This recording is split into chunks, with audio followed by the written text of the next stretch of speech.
Hi, ladies and gentlemen. We are going to talk about the brain and the neuron tonight.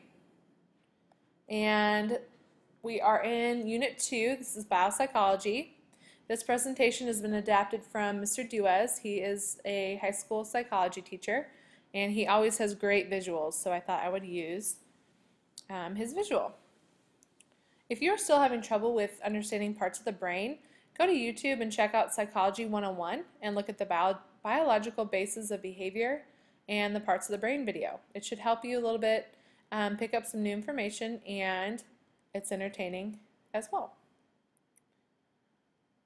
Okay, so for this part of the unit, where we're talking about the brain and the neuron and neurotransmitters, we are going to know, or need to know, 5 key things.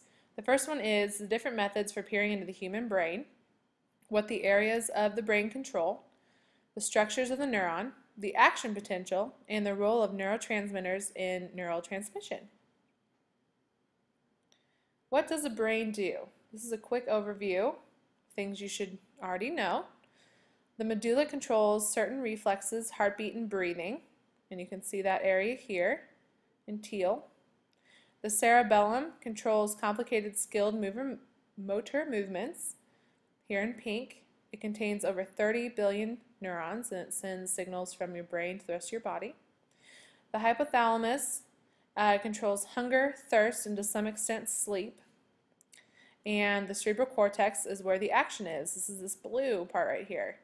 It's the outer layer. It's the crumpled, wrinkly looking part, and it contains 2 square feet of brain matter, and 80% of our brain is composed of cerebral cortex.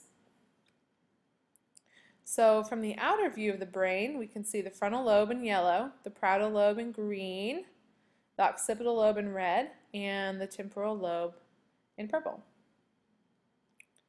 So let's talk a little bit about some of the subcortical structures, and in particular I want to talk about the language areas of the brain. Broca's area and Wernicke's area. Broca's area is pictured here in red, and this controls language production, speech or sign language, and this is kind of the output area. So what you're sending, it helps you control what you're sending out. And in green, this is the language comprehension, again speech or sign language, and this is the input section of the brain. There are some very terrible things that could happen to you in your brain. I'm just going to touch on one of them. So if I can draw your attention here to aphasia. This occurs in Broca's area, and it's a difficulty to remember words, and your loss of speaking skills, loss of your ability to read, and your ability to write. And of course, take a second to look a few of these over, but you're not responsible for knowing these for the test. But there are definitely some terrible things that can happen to you. Also, the acquired psychopathy. This is damage to parts of your brain, particularly in the frontal lobe, which robs you of the ability to tell wrong from right. That can create some issues, as I'm sure you are aware. So let's talk about Phineas Gage. I'm sure a couple of you have heard at least, already about Phineas Gage. This case is very famous and very important in medical and psychological research because it told us, or taught us, that personality comes from the brain, not from the heart, as previously thought. We might be able to operate in the brain and people could survive, which was previously not thought to be true. So what happened with Phineas Gage is he was an American railroad construction worker. Wow, I cannot speak today. I guess that's my Broca's area there acting up. He's an American railroad construction worker, and he's remembered for being able to survive an accident in which a large iron rod was driven completely through his head, like clean through and came out, and much of his left frontal lobe was destroyed. The effects that he experienced were personality and behaviorally based, and his friends noticed that he was really no longer himself, and he was no longer the person that they grew to know and love. So a quick overview of what we're going to talk about, and what we have already talked about in terms of the structure of the brain. The human nervous system we'll spend some time on, and that connects to what you already know if you look at the central nervous system here. We've talked about parts of the brain, specifically the hindbrain, the midbrain, the forebrain, which is made up of the reticular formation, cerebellum, pons, medulla, the thalamus, the hypothalamus, the limbic system, and the cerebrum. And these are all a part of your central nervous system. We should know by now the brain has two hemispheres. The left and right side are separate, and they're connected by the corpus callosum. That's a major pathway between the hemispheres. Some functions are lateralized, meaning that language occurs in the left hemisphere, math and music occur in the right, but lateralization is never 100%. So we know that we might have different areas or different parts of our brain, but our brain still functions as a whole, and these are parts that are still connected. So here's the corpus callosum here if you look down the middle. This is a top view of your brain, and then this is internal view. So here's corpus callosum here as well. So just a major pathway or bridge. So our brain is set up so that sensory information is sent to the opposite hemisphere, from when it is taken in. So we'll use the visual crossover as an example. The things you see in your left visual field come in and cross over to your right hemisphere, and vice versa. So the right eye, things you see in the right eye come in and cross over to your left hemisphere. So your other senses are similar. Oops, I have accidentally, there we go. Okay. So with your contralateral motor control, this is another example of that crossover, where if we talk about when people have strokes, you know that movement is controlled by your motor area, and the right hemisphere controls the left side of your body, while the left hemisphere controls the right. So if you have a stroke if you look down here at figure B, if you have a stroke in the right side of your brain, then the left side will be impacted. So just know that that's switched. There's a crossover. Motor nerves cross sides in the spinal cord. We've already talked a little bit about the corpus callosum, but again, you just need to know that, sorry, that's my puppy.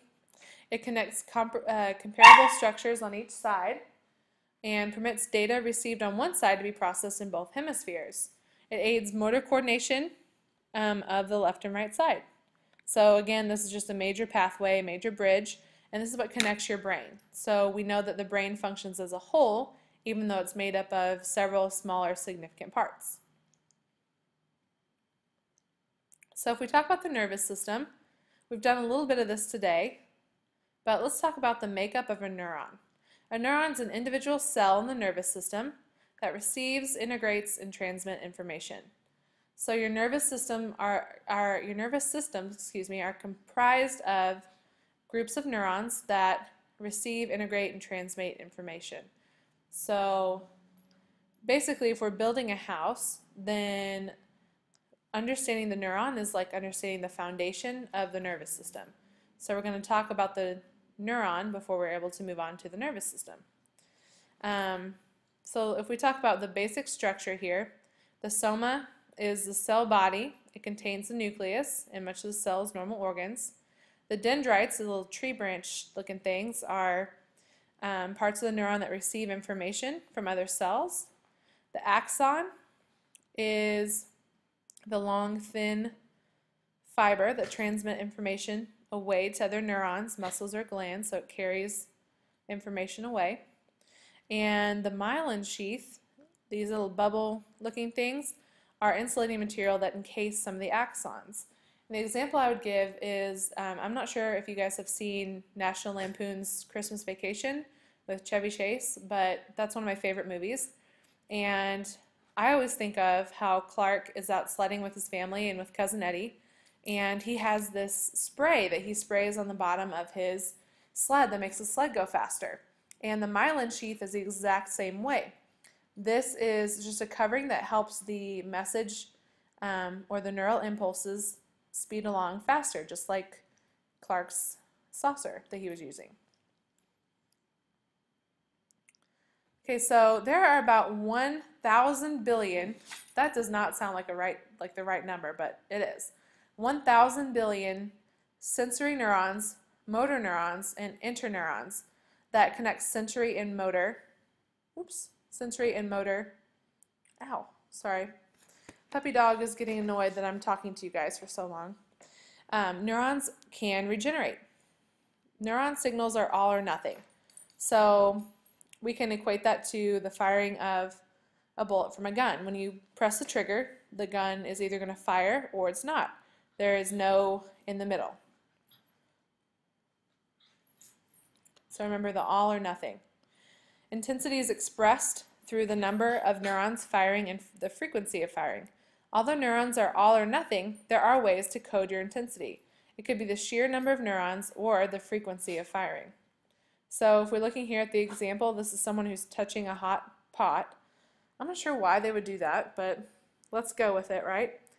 So the signal is actually received by your brain that this is hot, it's too hot to touch, before you move your hand away. And you can see the message will travel up here into your spinal cord and then be processed in your brain. And the sensory nerve right here on the tippy tip of your finger is what sends that signal. So a synapse is the tiniest little gap in a neuron. It's where the neuron communicates chemically. Right here. 1/10,000th of a millimeter wide, so quite large, right? Just kidding, it's very, very tiny. When a neuron fires, the axon sends chemical shooting through the gap. So the synapse is the gap here, where the impulse is fired. No. I have such a needy puppy. I'm sorry, guys. So communication is done over the synapses, and the axons release neurotransmitters. Neurotransmitters can be excitatory or inhibitory. So if we're thinking about, okay, excitatory and inhibitory, what might those words indicate? Excitatory would be to get things moving maybe, and inhibitory, like the word inhibit, would maybe be to stop or to get things to slow down. So that's a good way to remember that if you look at the root word. Okay, so we have drugs that can interact with these neurotransmitters. Shh, hey, I'm busy. Hold on. Drugs are agonists versus antagonists. An agonist increases the effect of neurotransmitters, whereas an antagonist slows down the amount of neurotransmitters. They destroy connections or block them. A curare antagonist blocks motor neurons and it paralyzes you. Alcohol is inhibitory. It relaxes and shuts down the portion of the brain that tells you not to do things. As a result, you are less inhibited. Not always a good thing, I'm sure. Amphetamines, such as speed or cocaine, increase the amount of arousal in norepinephrine, and that's a neurotransmitter responsible for awareness and arousal. So I guess that's why they call it speed, right? Prozac works on serotonin, and it can actually help with depression. Depression is a neurotransmitter issue where people are not getting enough serotonin. So Prozac would be excitatory. That would help increase the effect. So it's an agonist. It increases the effect of the neurotransmitter. Parkinson's disease is a lack of dopamine. So L-DOPA would help increase the effect of the receptors looking for dopamine. Okay, so is the brain wired up like a personal computer? We've talked a little bit today about how these signals are fired and received, and there's tiny pieces that process this and process that. So does the brain, is it similar to a computer? Could we eventually have a computer that could do what the brain does? And the answer is no, because the brain is better. And it is highly resistant to damage, it's extremely fast, and it works through massively parallel processing. So we actually are fortunate to have something better than a computer at our disposal. And that's it for tonight, guys. If you have questions, email me or come see me in the morning, and I hope you have a wonderful evening.